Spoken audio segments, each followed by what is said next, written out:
मला असं अपेक्षित होतं की माझ्याबरोबर काही मंडळींची भाषणं व्हायला पाहिजे होती.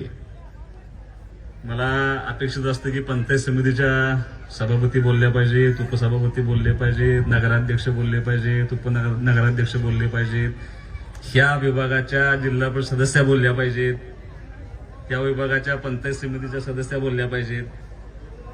त्याला काही कारणं असतात. राजकारणामध्ये तुम्ही निवडून दिलेला माणूस जर तुमच्या समोर सारखा आला नाही, सारखा जर बोलला नाही, तर तो संपर्कात नाही असं लोकांचं मत तयार होतं. त्यामुळे एवढ्या मोठ्या संख्येनं लोक जमण्याचे काही ठराविक कार्यक्रम असतात. आणि त्याहीपेक्षा महत्वाचं काय असतं की राजकारणामध्ये सगळ्यात महत्व जर कुणाचं वाढलं असेल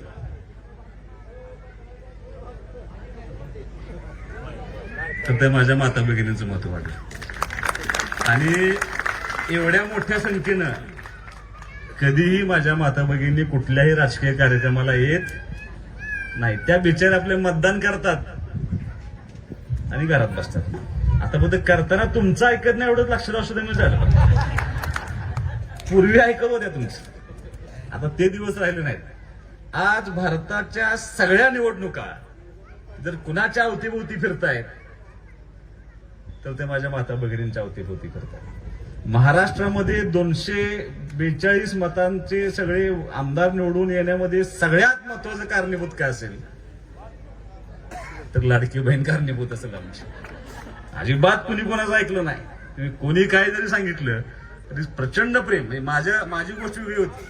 माझ्यावरती माझ्या ह्या सगळ्या माता भगिनी सगळ्यांनीच माझ्यावरती प्रेम दाखवलं. म्हणजे इतिहासात न भूतो न भविष्यात एवढं मताधिक्य देऊन मला ह्या लोकांनी निवडून आणलं होतं. पण आज पश्चिम बंगालची निवडणूक चालू आहे, त्याचा प्रचार चालू आहे, त्याच्यामध्ये सुद्धा फोकस कोणावरती आहे तर माझ्या माता भगिनींच्यावरती. केंद्रीय मंत्रिमंडळ केंद्रीय अधिवेशनामध्ये खूप मोठा निर्णय करण्याचा प्रसंग आला.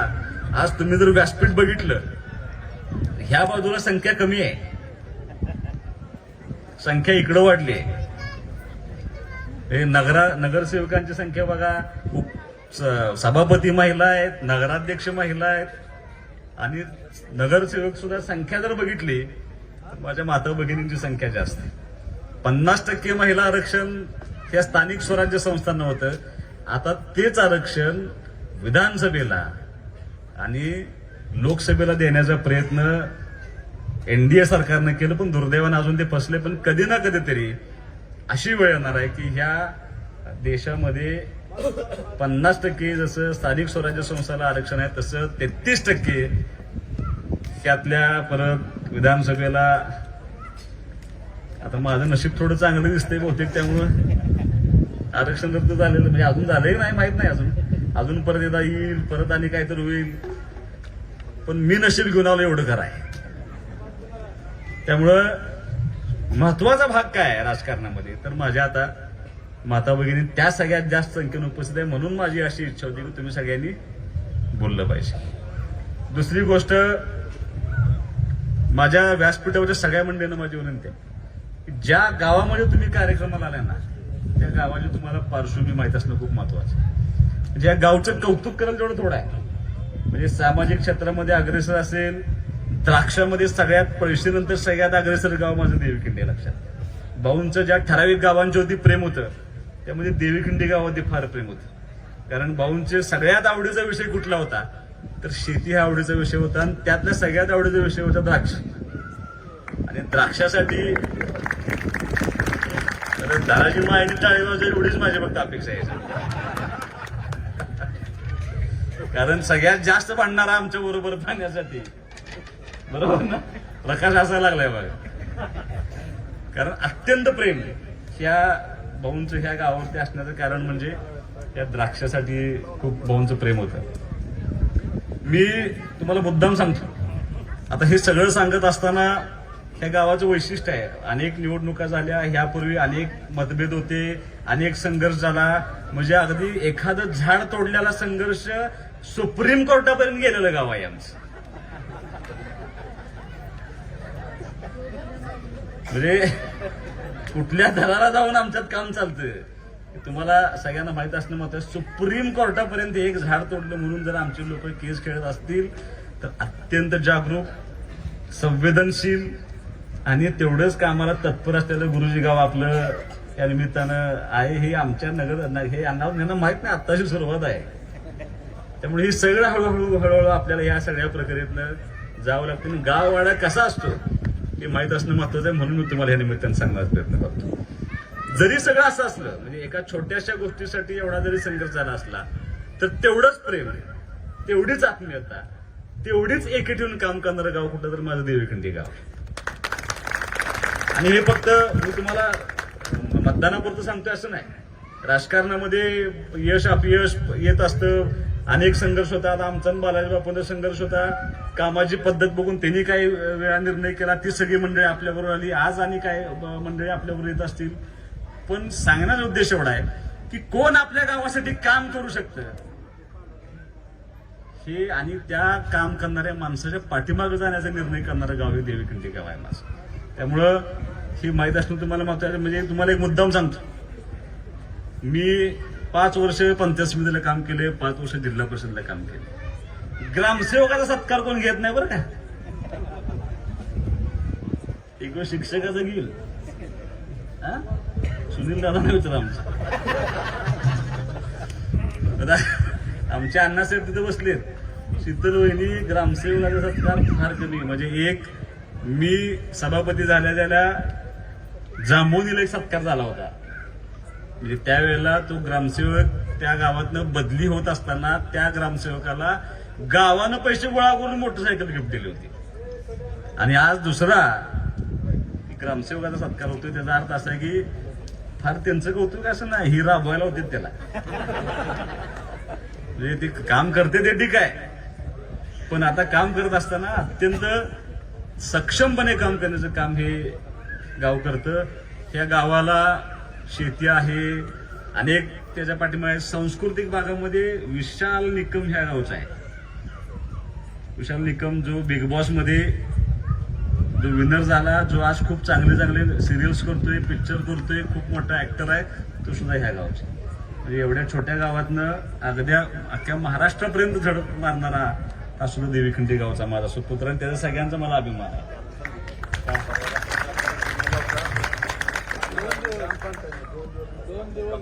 ग्रामसेवकांचा सत्कार काय केला तर बापूराव असं सांगते की 2 दिवस न जेवता त्यांनी सगळं पाष्टोद्धार केला म्हणून सत्कार केला.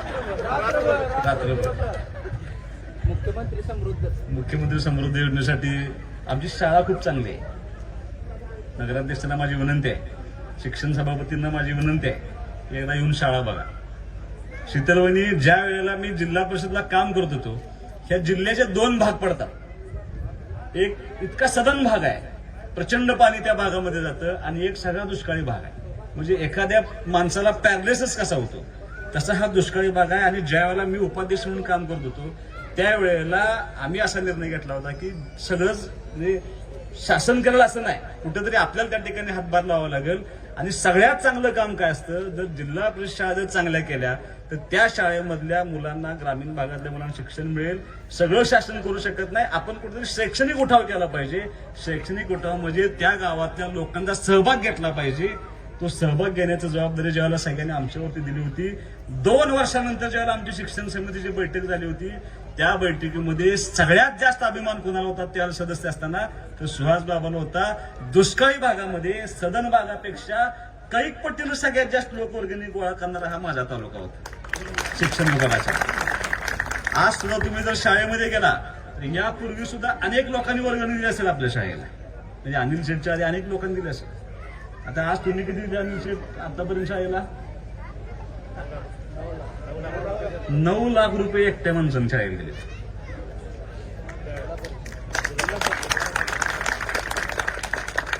असा हा माझा दुष्काळी तालुका, इथली माझ्या सगळी गलाई बांधव व्यवसाय का. आता हे करत असताना तुम्हाला मी अनिल शेठचा मुद्दाम सांगतो, एखाद्या माणसाला तुम्हाला कदाचित माहित नसेल, व्यवसाय करत असताना ज्यावेळेला अनेकदा संपत्ती मिळते, संपत्ती मिळत असताना आपल्या मिळालेल्या संपत्तीचं काय करायचं, त्यात कुठंतरी त्याचा असा वाटा असावा की ज्या समाजामुळे आपण इथपर्यंत पोहोचलोय त्या समाजाचं आपण काहीतरी देणं लागतो. आणि त्या हेतून म्हणजे आज कंपल्शन आहे कॉर्पोरेट कंपन्यांना, मोठमोठ्या कंपन्यांना तुमचे 2% CSR दिलाच पाहिजे म्हणून कंपल्शन आहे. ती लोक इथे येत नाहीत. ग्रामीण भागापर्यंत पोहोचत नाहीत. त्यांचं सगळं सेटिंग असतं, त्यांचं एक सिंडिकेट आहे. तेवढ्याच भागामध्ये ते CSR देतात, तिथंच काम करतात आणि मोकळं होतात. पण माझ्या ग्रामीण भागाचं काय, तर त्याच्यासाठी अनिल शेठ सारखी माणसं आहेत. तुम्हाला माहित नसेल पण त्यांचा मुलगा स्पोर्ट्ससाठी साऊथ आफ्रिकेला हुसेन बोल्टच्या ह्याच्यामध्ये त्याच्या अंडर ट्रेनिंग करतोय. वेस्ट इंडिज गेला, त्याचा व्हिडिओ कॉल आलाय. त्याचा जमायकाला तो ट्रेनिंग करतोय. हुसेन बोल्टच्या याच्यामध्ये तो ट्रेनिंग करतोय. म्हणजे अनिल शेठचं वैशिष्ट्य असं आहे की त्यांचा जन्म आहे गारडीचा, वाढलेत देवीखिंडीत, पण विचार करण्याची क्षमता, मुलाचं शिक्षणाला सुद्धा किती महत्व द्यायचं, स्पोर्ट्सला त्यांनी महत्व दिलं. आणि त्यांचा मुलगा आज तिकडं काम करतोय आणि तिथं शिकत असताना, तिथं त्याच्या स्पोर्ट्स ट्रेनिंग घेत असताना बापाचं लक्ष कुठं आहे, त्याच्या बापाचं लक्ष असं आहे की देवीखिंडीमधला माझा सर्वसामान्य कुटुंबातला मुलगा ज्या झडपीच्या शाळेत शिकतो तिथं शाळेमध्ये ती व्यवस्था मिळाली पाहिजे, म्हणून त्या ठिकाणी ते काम करतात. लक्षात काय सांगितलं मगाशी तुम्ही ऐकलं नाही, काय होतं, आमचे शिक्षक बोलायला लागले, सर आमचे मगाशी सांगत होते, पण ते लक्ष नव्हतं आमच्या कोणाचं. ते सांगत होते की ते पदरमोड करतायत. ते सांगतात की एक असा शिक्षक ठेवू की जो फक्त इंग्लिश बोलेल, त्याचा अख्खा पगार मी देतो. आणि काय लागणार आहे सांगा, इंटरॅक्टिव्ह बोर्ड पाहिजे, काय पाहिजे, तुम्ही सगळं मी त्या ठिकाणी देतो म्हणून सांगितलं. त्यांनी ते शाळेला ग्राउंड करून दिलंय. आणि त्याच्या पुढे जाऊन त्याने काय निर्णय घेतलाय, मला असं वाटतं की आज अनेक गावातील लोक या ठिकाणी उपस्थित आहेत. आपण अनेक जणांचे वाढदिवस साजरे करतो. मी सुद्धा ज्या दिवशी मला प्रकाश भाऊ, भोसले गुरुजी, बालाजी बापू, तुम्ही सगळेजण मला भेटायला आला की अनिल शेठच्या वाढदिवसानिमित्त असा कार्यक्रम आम्ही घेतोय की राज्य शासनाच्या, केंद्र शासनाच्या वतीनं मंजूर झालेल्या घरांपैकी व्यतिरिक्त ज्या लोकांना आपण लाभ देऊ शकत नाही, काय ते कागदांच्या अटी असतात, काहीतरी त्याच्या बेस्टलाईन ठरलेले असते, त्याच्या पुढे त्यांना जाता येत नाही. आणि अशा कुटुंबाला जर 2 घरं दरवर्षी जर अनिल शेठ बांधून देणार असतील, तर माझ्यासाठी असा मानणारा कार्यकर्ता आहे की सुहास बाबर जेवढं काम करतो त्याच्यापेक्षा कैक पटीनं पुण्याचं काम आज अनिल शेठ करतो. हा विचार करणं सुद्धा एवढं सोपं नाही. माझ्या उत्पन्नातल्या वाट्यामध्ये मी कुणाच तरी घर उभा करणार आहे. आणि मला असं वाटतं एकदा घर उभा करून बघा, त्या कुटुंबाचे जे आशीर्वाद मिळतील ना, त्याच्यासारखं प्रेम कुठंच तुम्हाला मिळणार नाही. आणि अनिल शेठ, मी या व्यासपीठावरनं आज जाहीर करतो, मी हे सगळ्यांना सांगणार आहे, या मतदारसंघातल्या जेवढे झाले व्यावसायिक माझे काम करतायत, जेवढे श्रीमंत लोक ह्या ठिकाणी काम करतायत, आज असे अनेक लोक आहेत की ज्यांना असं वाटतं की मी कुठेतरी समाजाला मदत केली पाहिजे, त्या लोकांच्या पर्यंत हे पोचवलं तर मला असं वाटतं की निश्चितपणे ही एक चळवळ बनेल. त्या चळवळीचं केंद्रबिंदू देवीखिंडी असेल आणि महाराष्ट्रात परत चळवळ जाईल. वाढदिवसाचा वायफळ खर्च जर वजा केला आणि एकटं ठीक आहे, आज अनिल शेठ दोन खर्च करतात, मला 2 घरं बांधून देतात माहित नाही, एकटा माणूस बांधून देऊ शकत नाही. पण 10 लोकांनी जर ठरवलं की मला वर्षाला 20,000 रुपये खर्च करायचे आहेत आणि एकाचं घर मला बांधून द्यायचं, तर आपण करू शकतो का नाही एवढा फक्त विचार करा. 1,000 फटाके, 1,000 रुपयाची माळ,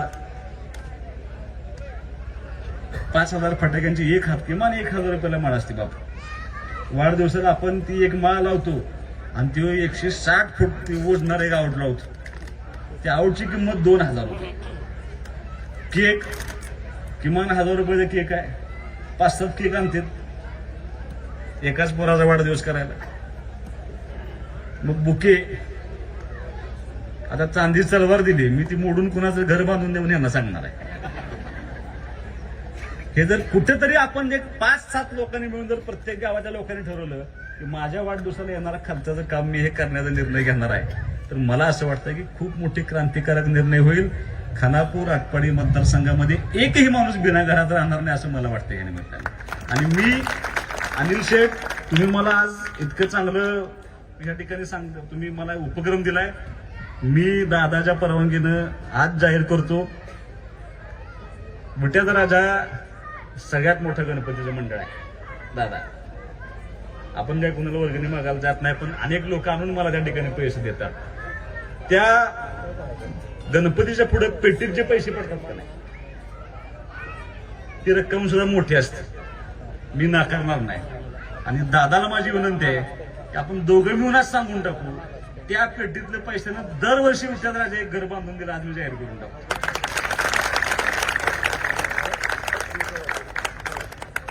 आणि दुसरी गोष्ट, कारण शेवटी असं आहे राजकीय बघा, यश अपयश आता मागे कालवा बापू चाललेला आहे, त्यामुळे किती वेळ बोलायचं.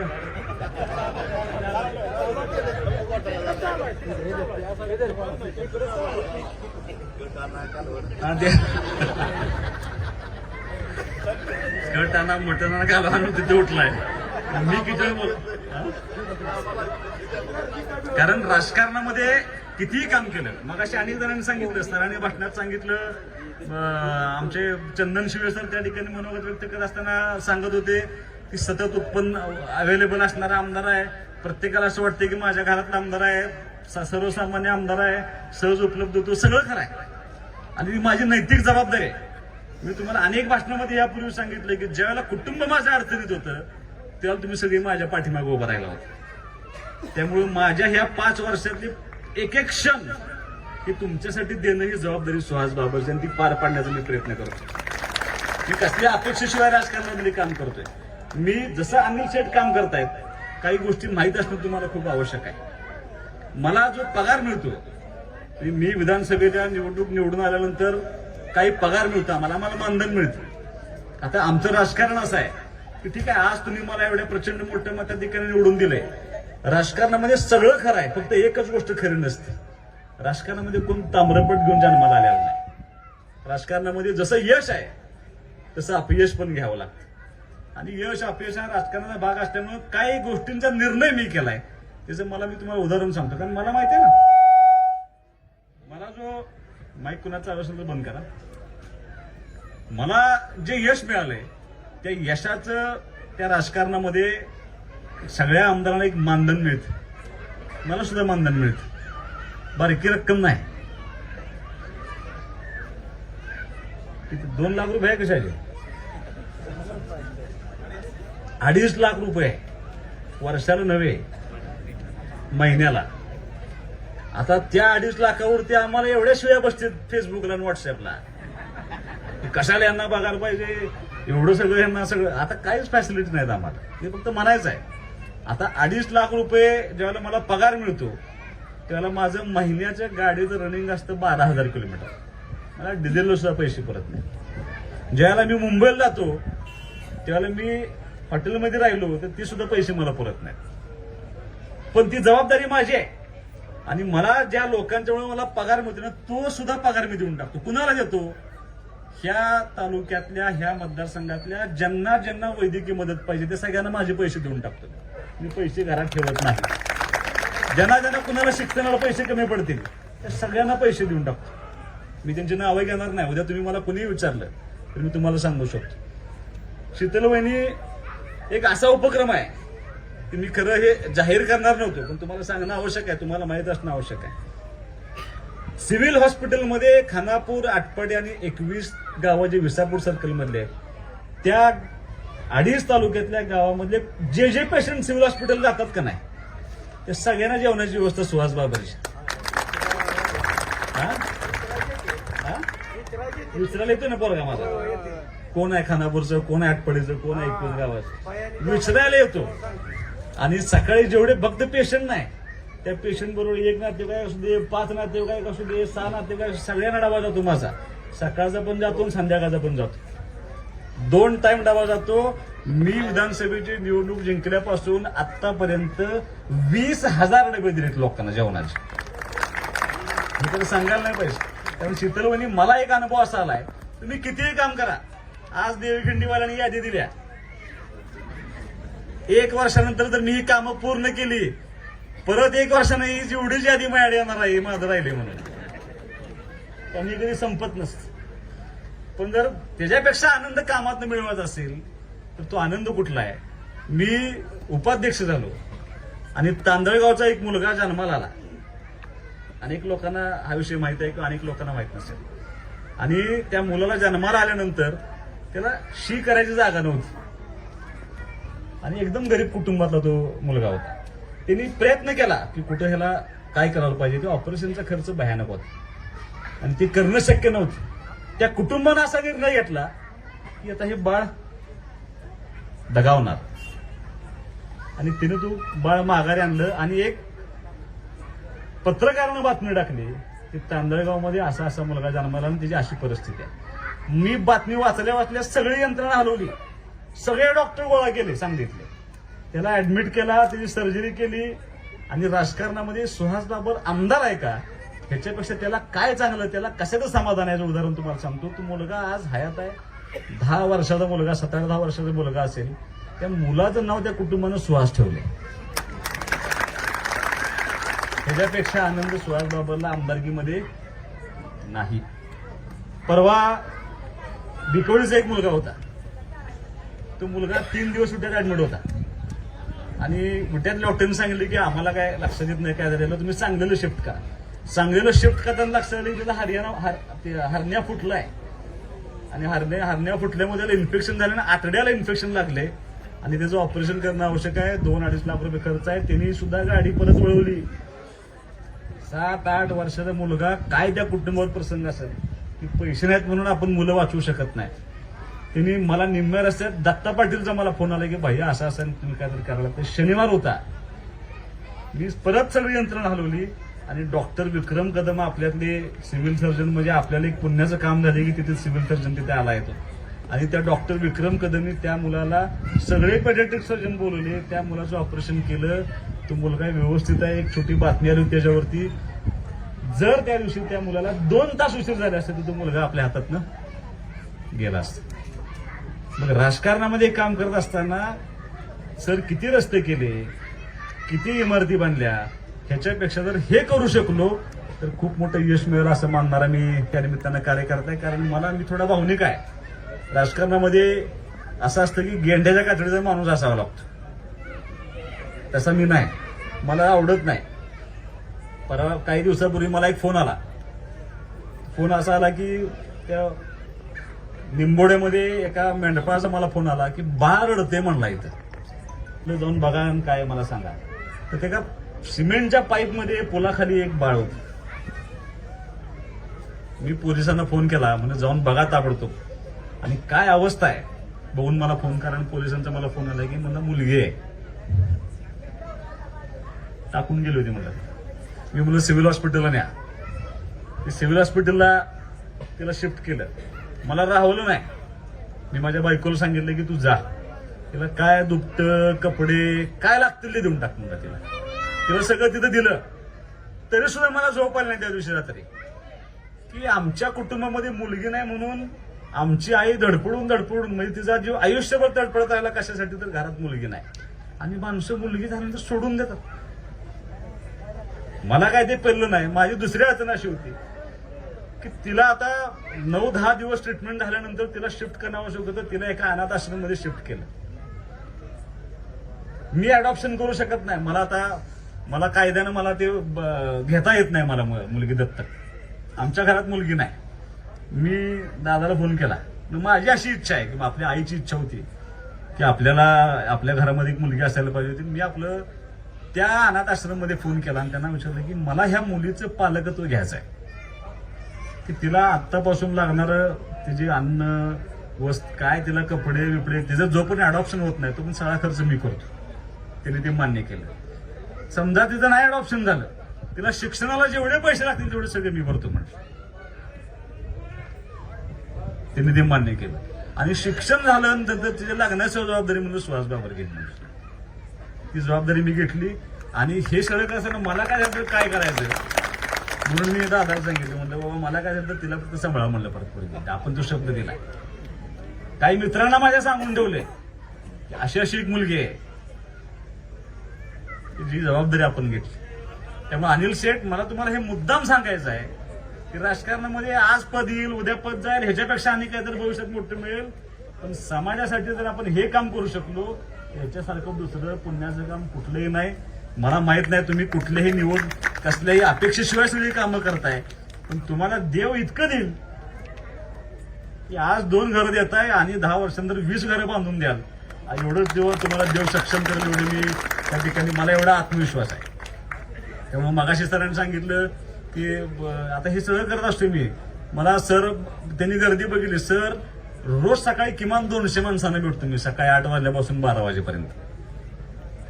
आणि मी प्रामाणिक प्रयत्न करतो. मी कुणाला म्हणत नाही बरं उद्या बघू परवा बघ असतो मी फोन करतो, काम होऊ द्या घर न होऊ द्या, शेवटी मी माणूस आहे. सगळीच कामं माझ्याकडं अगदी एक नंबरचे तर असं नाही. काम करत असताना प्रामाणिक प्रयत्न केला पाहिजे, त्याचा समोर फोन केला पाहिजे. आणि किती उपलब्ध असतो त्याचं उदाहरण तुम्हाला सांगतो. मतदारसंघामध्ये एखाद्या गावामध्ये डास जास्त झाले तरी सुद्धा बायका मला फोन करतात, अरे काय करतोयस तू, डास झालेत जास्त. आणि मी तिथं फोन करून सांगतो त्या ग्रामसेवकाला, नाव घेऊन सांगतो, चिखलहोळचा तुम्ही विचारा अण्णासाहेबाला. मला एका आजीचा फोन आला, अरे काय करतोयस तू, डास लय झालेत. म्हणलं कुठलं गाव आहे, म्हणजे चिखलहोळ. थांबा जरा म्हणलं, माझ्या लक्षाला म्हणलं गटर साफ केलेलं दिसत नाही म्हणलं ग्रामपंचायत. आणि मी त्या ग्रामसेवकाला सांगितलं, म्हणलं जावा आणि ती गटर स्वच्छ करून द्या, मला फोटो पाठवा. मी फोटो पाठवल्याशिवाय कुठल्या अधिकाऱ्याचं काम मान्य केलं असं म्हणत नाही. आज सकाळी मला प्रभाग क्रमांक 8 मधून फोन आला होता की मी पेन्शनचं काम दिलंय. कोणा पैसे दिलंय, आता नाव सांगत नाही त्या माणसाचं कोणा पैसे दिले. म्हणून मला काय त्याला फोन केला, म्हणजे ते बोन उतरत नाही म्हणून. त्याचा अर्थ असा आहे मी सगळ्यांचे फोन उचलतो. आता भाषण चालू आहे, मला 7-8 मिस कॉल पडले, तुझ्याला गाडीत बसतो की नाही तर सगळ्यांना परत फोन करतो. मला कोणीही भेटू शकतं, मला मला कॉलेजच्या मुली सुद्धा फोन करतात, बस लागलेली नाही मला फोन. मला त्याचं वाईट वाटत नाही, मला त्याचा आनंद आहे. मला त्या आनंद ह्या गोष्टीचा आहे की मला ह्या सगळ्यांना असं वाटतं की माझं काम करू शकतो आणि ते करण्याचा प्रयत्न मी त्या ठिकाणी करत असतो. राजकारणामध्ये हे करण्यामध्ये खूप मोठं यश असतं. आणि अनिल शेठ, तुम्हाला माझी विनंती आहे, याच पद्धतीनं काम करत राहा आणि तुमचा आदर्श ह्या मतदारसंघातली सगळी मंडळी घेतील आणि माझ्या मतदारसंघामध्ये एक नवीन मुवमेंट चालू होईल. त्या मुवमेंटचा शुभारंभ आज आपण या निमित्तानं करतोय. मी निश्चितपणे तुम्हाला मनापासून धन्यवाद देईन. काही कामाच्या अपेक्षा या निमित्तानं सांगितले. टेंबू योजनेचं आवर्तन चालू करा, पैसे भरलेत का, गोळा केलेत हे आवडीचा शब्द आहे, पण मंगळवारपासून किंवा बुधवार सकाळपासून तुमचं आवर्तन चालू होईल. अग्रणीला सुवर्णा पाणी चालू आहे. होय, तुम्ही पैसे भरले, त्यांचं झालं की लगेच तुमच्याकडे पाणी चालू करून द्यायची जबाबदारी माझी. बेजेगाव देवीखिंडी मादनमोठी रस्ता रुंदीकरण करायला धरलाय आपण. जुलै नंतर तो रस्ता वायडनिंग करून तुम्हाला मोठा करून द्यायची जबाबदारी माझी. देवीखिंडी ते कलडोन रस्ता रुंदीकरण करायचा, करून देतो. देवीखिंडी गर्णिकी रस्ता आता घाटातच त्या चढावच फक्त राहिला.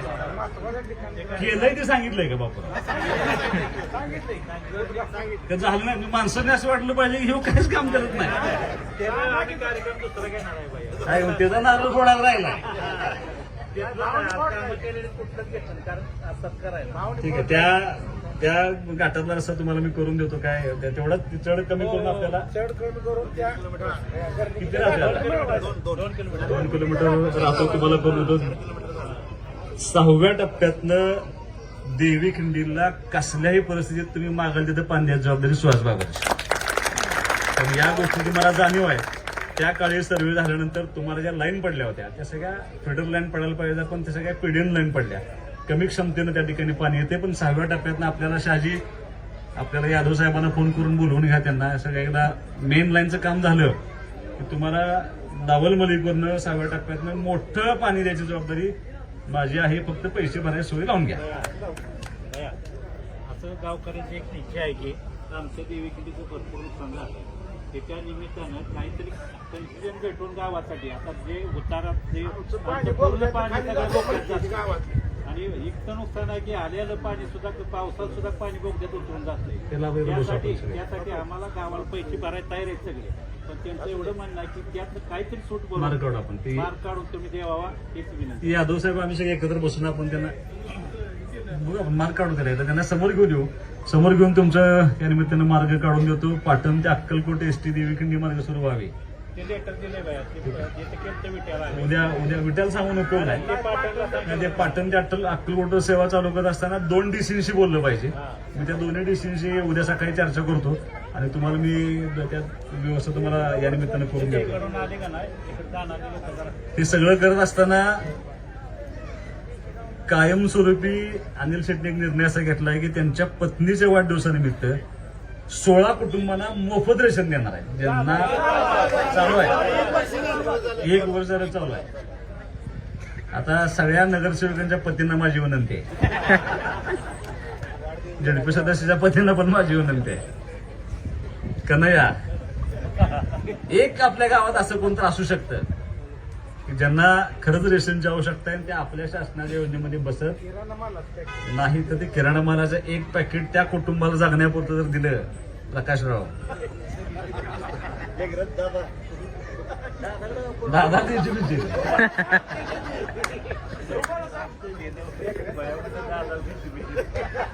कायमस्वरूपी देण्याचा त्याने हा निर्णय घेतलाय.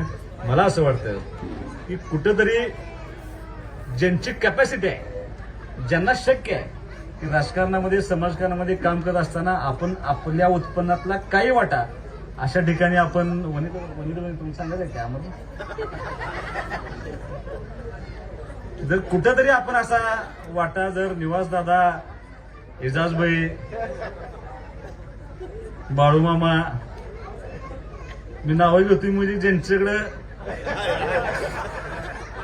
फयाजभाई असं ज्यांची कॅपॅसिटी आहे, अशा लोकांनी जर मदत केली तर निश्चितपणे खूप मोठा परिणाम या मतदारसंघामध्ये दिसतो.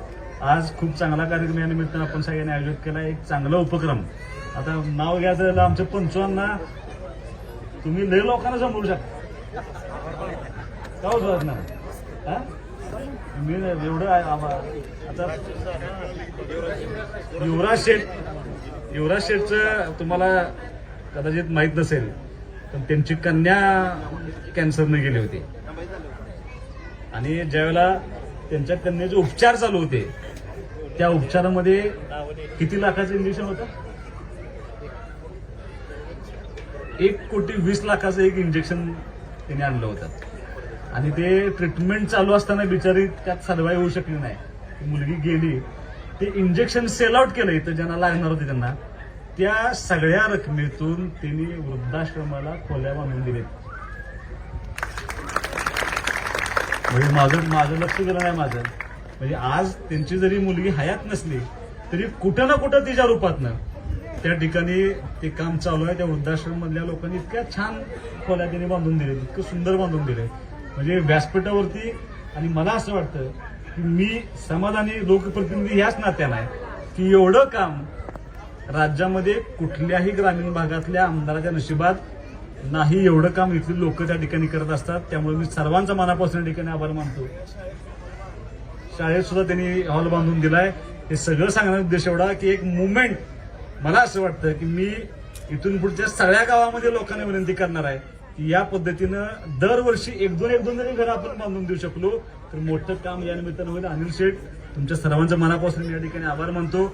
एक चांगला उपक्रम तुम्ही या निमित्ताने घेतलाय. 9:15 वाजले.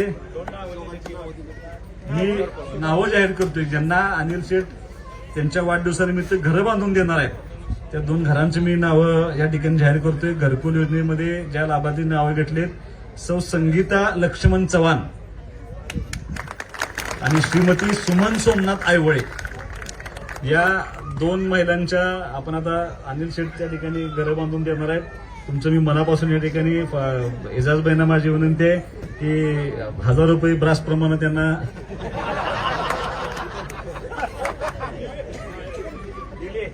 ₹1000 ब्रासप्रमाणे त्यांना कडे क्रस्टन द्यावे अशी माझी.